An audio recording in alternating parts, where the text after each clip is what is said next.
एक गांव में शिवम नाम का एक दूध वाला रहता था। उसके पास 2 भैंसें थी। वो हर सुबह उनका दूध निकालता और पूरे गांव में घूमकर बेचा करता था। शिवम का रोजाना का एक नियम था। दूध बेचने के बाद उसके पास जो भी दूध बचता था उसे शिवम रास्ते में शिव जी के मंदिर में शिवलिंग पर चढ़ा देता था। उसका दोस्त मंगल रोजाना उसे ऐसा करते देखता था। एक दिन, शिवम, तू इतनी मेहनत से पूरे गांव में दूध बेचता है और जो दूध बच जाता है उसे तू शिव मंदिर में चढ़ा देता है। बाकी लोग तो शिवलिंग पर थोड़े से दूध में पानी मिलाकर चढ़ाते हैं। तू भी ऐसा किया कर और बाकी बचे दूध को इकट्ठा करके उसकी दही और घी बनाकर बाजार में बेच दिया कर। इससे तेरी दुगनी कमाई होगी। मंगल, मैं भोलेनाथ को अपना पिता मानता हूँ, इसलिए उनकी भक्ति और सेवा करता हूँ। भोलेनाथ की कृपा से मेरी इतनी कमाई हो जाती है जिससे मैं खुश रहता हूँ। शिवम मंगल की बात पर ध्यान नहीं देता। वो नियम से ही रोजाना दूध चढ़ाने का कार्य करता रहता था। एक दिन मंदिर के पंडित जी ने शिवम से कहा, शिवम, तू हर दिन महादेव का दूध से अभिषेक करता है। तेरी क्या मनोकामना है जिसके लिए तू ये सब कर रहा है? पंडित जी, मुझे भोलेनाथ से कुछ नहीं चाहिए। मैंने कई बार कुछ लोगों को दूध में पानी मिलाकर चढ़ाते देखा तो मुझे लगा भोलेनाथ पानी मिला दूध पीकर कमजोर न हो जाए, इसलिए मैं उनको दूध चढ़ा देता हूँ। अच्छा, फिर ठीक है। एक दिन गांव में तेज बारिश हो रही थी। बारिश के कारण शिवम दूध बेचने नहीं जा सका। उसका आज सारा दूध बच गया था। उसने सोचा, आज इतना दूध बच गया है, मैं इसे शिवलिंग पर चढ़ा आता हूँ। शिवम, ये दूध तो बहुत सारा है, ये तो बहकर खराब हो जाएगा। तो फिर मैं इस दूध का क्या करूँ? पंडित जी, मैं ये दूध घर वापस भी नहीं ले जा सकता और ऐसे तो ये दूध खराब हो जाएगा।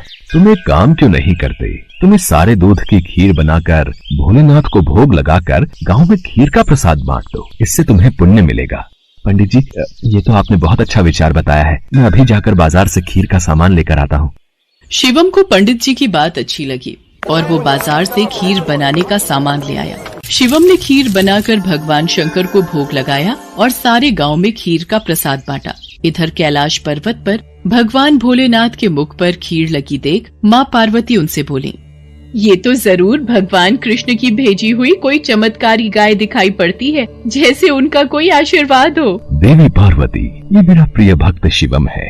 इसकी निश्चल भक्ति ने मेरा मन जीत लिया है। ये मुझे अपना पिता मानकर मुझे प्रतिदिन दूध और खीर का भोग लगाता है। ये मेरी चिंता करता है और मुझे बिना पानी मिला दूध चढ़ाता है। मेरे भोले भाले भक्त की भावना देखो, ये समझता है कहीं मैं पानी मिला दूध पीने से कमजोर न हो जाऊं, इसलिए ये दूध से अभिषेक करता है।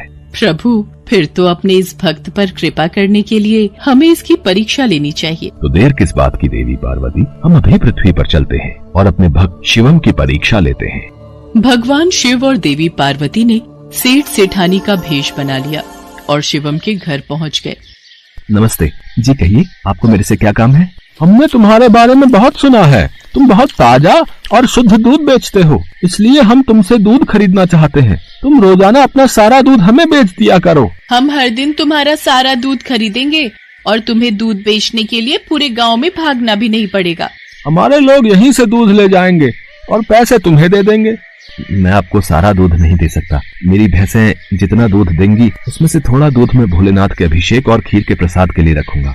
पर हमें तो रोजाना बहुत दूध चाहिए। तुम सारा दूध दे दो, भले ही दाम 4 गुना ले लो, तुम्हारी अच्छी कमाई हो जाएगी।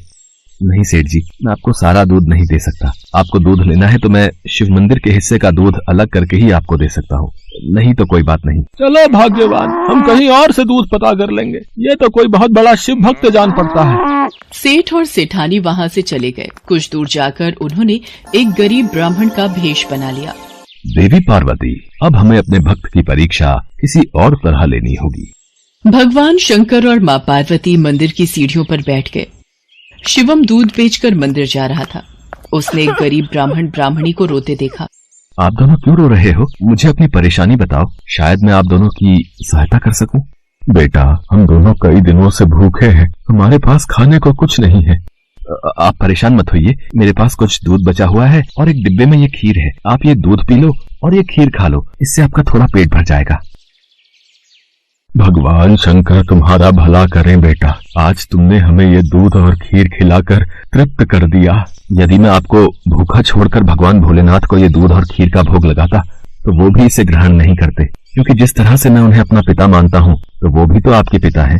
तो मैं उनकी संतान को भूखा कैसे रख सकता था? इसलिए मैंने ये दूध और खीर आपको दिया। पर बेटा, ये प्रसाद और दूध तो तुम भगवान भोलेनाथ के लिए लाए थे, तुमने हमें दे दिया। तुमने हमारे लिए अपना नियम क्यों तोड़ दिया? शिवम की भोली भाली और पवित्र बातों को सुनकर भगवान शंकर और देवी पार्वती अपने असली रूप में आ जाते हैं। उन्हें देखकर शिवम उनके चरणों में गिर जाता है। शिवम, मैं तुम्हारी सच्ची भक्ति से बहुत प्रसन्न हूँ। मांगो, क्या मांगते हो? प्रभु, मुझे आपकी भक्ति के सिवा और कुछ नहीं चाहिए। मुझे आपकी भक्ति करके जो खुशी मिलती है, उससे बढ़कर मेरे लिए कुछ भी नहीं। शिवम, तुम मेरे सच्चे भक्त हो। आज के बाद तुम्हारे जीवन में कोई दुख नहीं रहेगा। मेरा आशीर्वाद सदैव तुम्हारे साथ रहेगा। शिवम को अपना आशीर्वाद देकर भगवान शंकर और माँ पार्वती अंतर्ध्यान हो जाते हैं। उस दिन के बाद शिवम का जीवन सभी प्रकार के सुखों से भर जाता है।